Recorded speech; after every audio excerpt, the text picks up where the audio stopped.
YouTube, it's been a minute. I've missed you.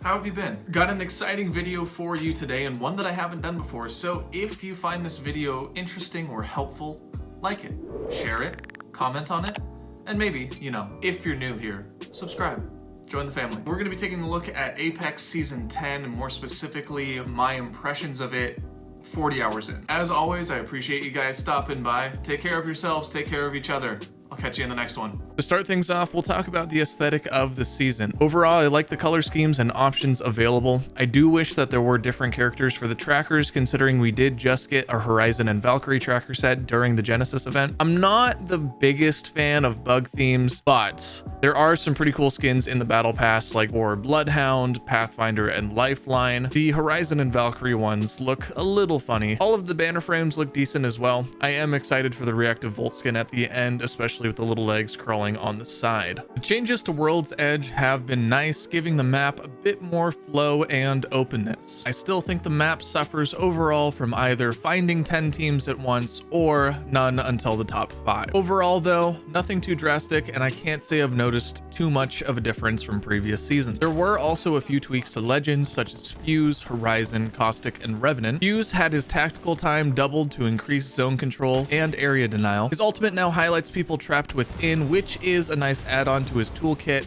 for the 5 people that main him. Horizon's side-to-side mobility in her tactical is not quite as potent as it originally was.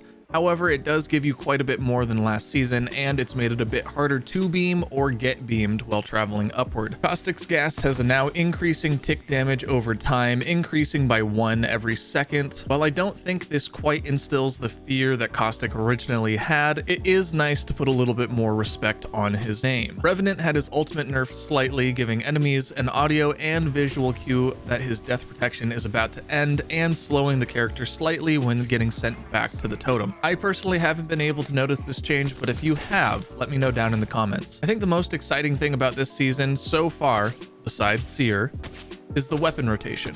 The care package guns are certainly something to be feared this season, as the Disruptor Round Alternator can break purple shields in 4 shots, and the Spitfire is... well, it's the Spitfire. The new kids to the crowd are the burst-only Prowler SMG and the Spitfire's replacement, the Rampage. Prowler is the same gun that everyone has known and loved, having the potential to 2-burst to the head and overall being a strong close to mid-range option, especially in arenas. I'm not really sure what to think about the Rampage. I personally haven't had much issue with it in standard BR, as I have well and enough space to move around and avoid the shots, let alone heal if I do start getting hit. Arenas, however, is a different animal. The potential damage output this gun has, paired with limited healing in arenas, makes this gun feel somewhat oppressive, especially when you pair it with a rampart. The tuning suggestions I might have with this gun are ammo limitations and or making its attachment pool slightly smaller, like making it only able to take a stock like most heavy weapons, to give it a little bit more recoil deviation. And now for the moment you've all been waiting for, Seer. Seer is the newest addition to the Legends, and he packs a very decent punch. His passive, Heartseeker, allows you to see and hear the heartbeats of nearby enemies when aiming down sights to get a clue on their location. This ability can be used even when not holding a weapon, and it is a very good quick information tool. Heartbeats will beat faster when the enemy is lower in health, and the inner circle will glow when a target is within range of your tactical, which is about 70 meters. If you can see the enemy, the passive can detect people almost out to 200 meters, which makes this a fantastic tool for quick scanning open areas. Seer's tactical is one of his most essential parts in his kit. He will extend a cylindrical 70-meter long micro drone emission that can scan enemies caught in it, revealing their health and interrupting their actions for about a second.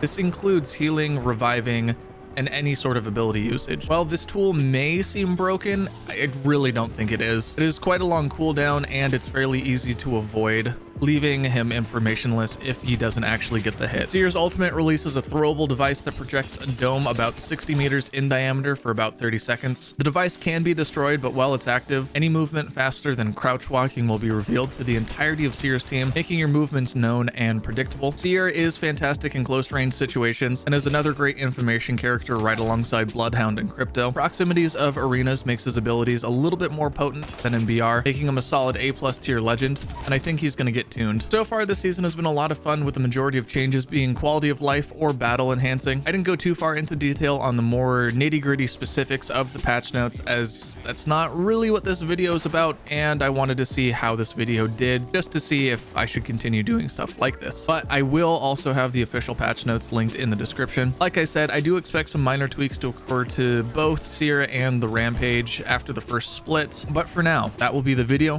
Thank you guys so much for watching, and I'll see you next time.